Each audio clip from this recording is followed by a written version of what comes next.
حظيرة إيكواس اختارت الحل العسكري والتدخل العسكري في نيغروهاهي.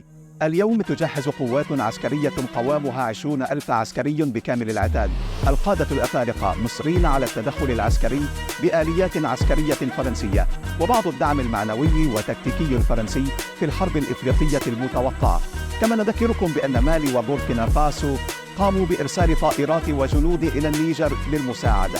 الجزائر أعادت وذكرت باستيائها إلى هذا التصرف من إيكواس، والمعلومات هناك تشير إلى أن الجزائر سوف تتخذ خطوات سرية ولكن فعالة جدا لحماية أمن بلادها. فرنسا لا تستطيع صبرا في محاولة إخضاع الأفارقة إلى سيطرتها، فقد بدأت الشركات تفلس هناك ولا يوجد الكثير، وهذه المشاكل يجب أن تتوقف في نظرها بسرعة والعودة إلى الطاعة.